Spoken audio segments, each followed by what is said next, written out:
Dan Sayyid Barjanji ini yang ngarang Barjanji itu kitab yang sangat ilmiah.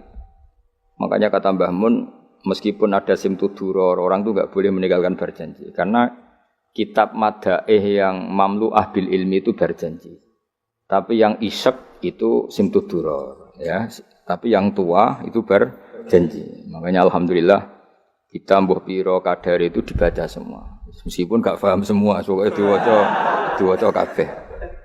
Karena kita yang bisa menjawab tuduhan orang Yahudi Nabi anak sapa itu kita Barjanji. Barjanji tahu betul kalau masalah utama Nabi adalah anaknya siapa, mbahnya siapa. Makanya beliau ngendikan wa ba'du fa'aqulu wa Muhammad bin Abdillah. Logikanya gampang. Kalau orang modern saja tahu bapaknya siapa, mbahnya siapa, buyutnya siapa, itu artinya enggak ada yang fiktif. Ukuran sejarah fiktif ndak itu ditandai dengan satu kuburan, dua artefak. Itu enggak mungkin nama-nama itu fiktif. Buktinya apa? Di Ka'bah mulai dulu zaman Quraisy ada Babu Bani Saibah. Babu Bani dan Abdul Muthalib namanya itu Saibah. Karena mulai kecil beruban. Jadi kata Saibah itu mulai kecil apa? Beruban. Karena perilakunya terpuji terus wong Mekah darani Saibatul Hamdi, napa? Saibatul Hamdi. Nah, karena dia pernah melayani saudaranya Hashim namanya Muthalib. Ya kita tahu Muhammad bin Abdillah bin Abdul Muthalib bin Hashim. Nah, Hashim ini punya saudara namanya Muthalib, napa?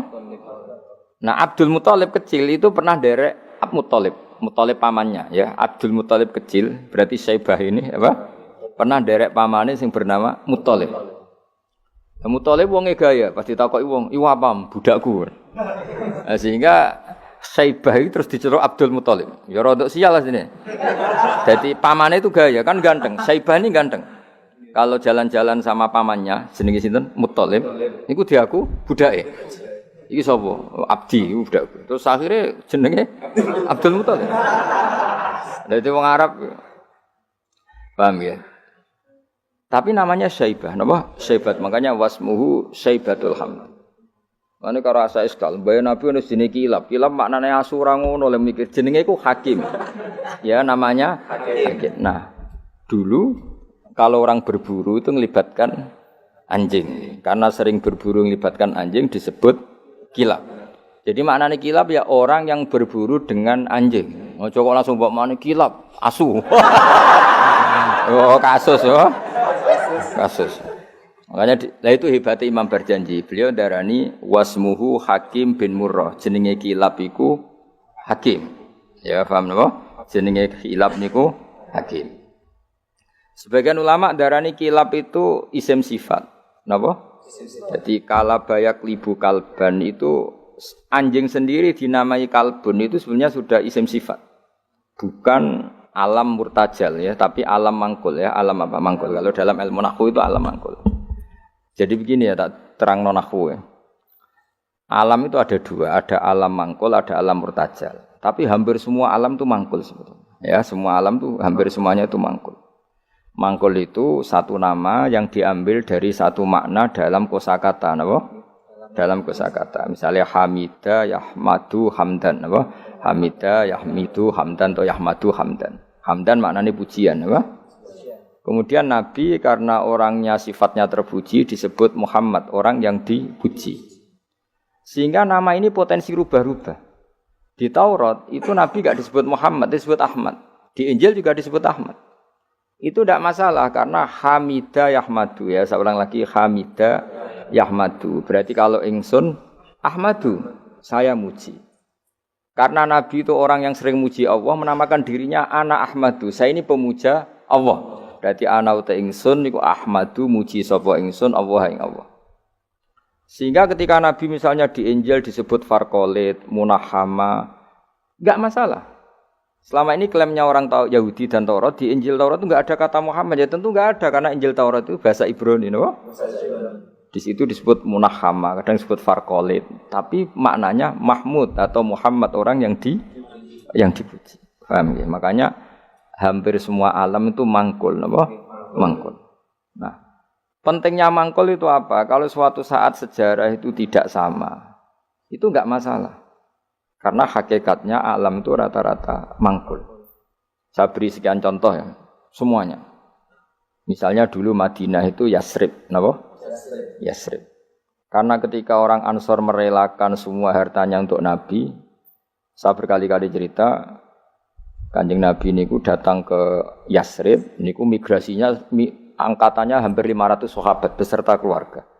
Terus Nabi itu kesulitan karena sahabat si A beri si B. Pokoknya kesulitan ngelola.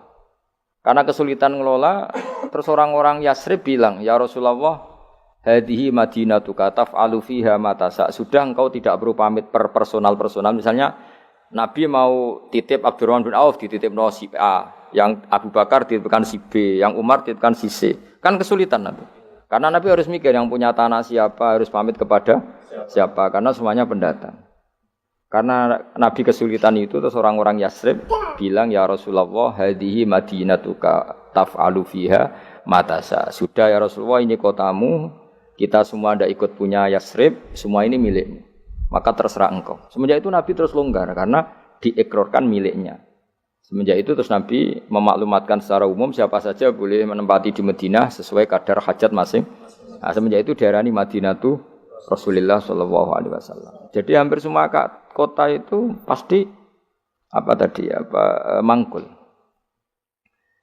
Sehingga ketika kitab Taurat, Injil menamakan itu enggak persis, itu enggak masalah. Misalnya Quran yang paling masyhur, summiya bil Quran ya li annahu makru, karena dibaca, maka summiya Qur'anan. Qara'a yaqra'u Qur'anan. Tapi Quran juga dikatakan kitab. Wal kitabil mubin, karena bentuknya mushaf itu maktub, ada yang ditulis, artinya melibatkan kitabah, tulisan, maka sumia kitaban. Sebagian disebut lagi Quran itu namanya apa? Mushaf, apa? Karena mushaf itu dari kata sokhifah, ada lampiran, melibatkan kertas, maka disebut yatslu suhufam mutahhar. Paham ya? Makanya suhufi Ibrahim wa Musa. Jadi melihat itu melibatkan lampiran, sokhifah disebut mushaf. Melihat itu dibaca disebut Quran. Melihat itu melibatkan tulisan disebut kitab.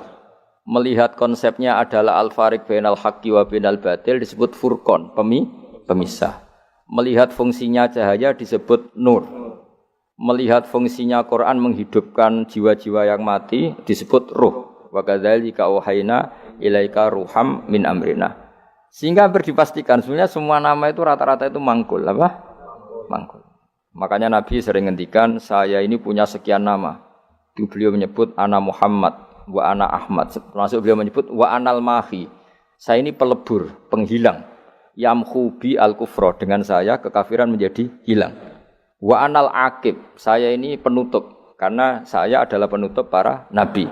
Wa anal hasyir, saya ini hasyir, penggiring. Karena nanti semua para nabi digiring di bawah benderaku. Jadi nabi juga punya sekian nama dan semua itu menunjukkan alam apa? Mangkul. Ya, alam apa? Mangkul. Nah sekarang asmani babai nabi itu jelas gak fiktif karena tadi orang Arab tahu semua orang kafir pun tahu. Kalau di Mekah ada Babu Bani Syaibah, pasti ada orang bernama Syaibah karena ada Bani Syaibah, turunannya Syaibah. Dan itu siapa? Abdul Muttalib. Dan itu siapa? Abdullah. Itu siapa? Muhammad. Dan itu butuh bukti artefak. Makanya terus Allah menjawab fihi ayatum bayyinatum maqamu Ibrahim. Nah, bukti setelah Ibrahim, kan Ibrahim akhirnya kembali ke Palestina atau ke Syam. Lalu buktinya apa? Kalau dzurriyyahnya Ibrahim itu ada di Mekah, terus Nabi Ibrahim dimaklumatkan oleh Quran bahwa beliau sempat ngendikan ini askantu min dzurriyyati biwadin ghairi dzar in inda baitikal muharram. Ya Allah, sebagian anak turunku tak letakkan di Mekah. Itu kalimat min dzurriyyati itu kalimat yang paling objektif. Ada kata min, sebagian. Karena kalau Ibrahim bilang dzurriyyati maka bohong karena ada Ishak yang di Palestina. Paham ya? Makanya disebut min, bahwa sebagian anakku tak letakkan di sini. Karena sebagian yang lain di Palestina. Maka kata min dzurriyyati ini bukti bahwa Quran itu mukjizat betul, yaitu memang faktanya Ibrahim itu ada yang di Palestina, yaitu Ishak, Ishak yang di Mekah Ismail. Lalu disebut min dzurriyyati, apa? Min dzurriyyati. Terus Ibrahim ngendikan biwadin, di lembah. Sebab itu Ka'bah itu di cekungan paling bawah. Bukti sejarah juga membuktikan seperti itu. Mulane kula seneng Ka'bah kena banjir bolak-balik rubuh niku kula seneng. Karena mboten seneng dari segi cemoan mboten, itu bukti empirik. Iku hikmahnya kena apa Ka'bah rubah bolak-balik. Andai kan enggak rubah bolak-balik karena banjir, orang susah nyari sejarah. Ketika Nabi umur 35 Ka'bah rubah mergo banjir, zaman Umar ya rubah. Karena tadi Ka'bah itu di cekungan paling bawah. Quran memaklumatkan bahwa Ka'bah itu biwadin di cekungan paling bawah. Yaitu ada Jabal Abi Qubais di cekung gunung, Ka'bah paling bawah. Nah karena Ka'bah ini zaman Nabi Adam itu rob wa tumain. Jadi ketika Adam mau haji, tanya sama ya Allah saya harus kemana? Ya sudah ke Ka'bah.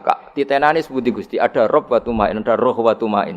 Ada cekungan dalam tempatnya air. Itu jenis Ka'bah. Zaman itu belum ada bangunannya, yaitu sudah namanya Ka'bah. Terus Ibrahim sesuai panduan itu bikin bangunan di situ. Bisa kamu bayangkan kan bangunan di cekungan paling bawah di sekelilingi gunung. Kan mesti kegerojok air. Makanya setiap banjir itu Ka'bah rubuh. Apalagi ya enggak ada semen, enggak ada terus dilapisi baja enggak ada dulu. Pasti rubuh. Justru itu bagus. Bagus dari segi bahwa shadaqallahul adzim ketika mengistilahkan Ka'bah itu biwadin. Paham ya? Biwadin.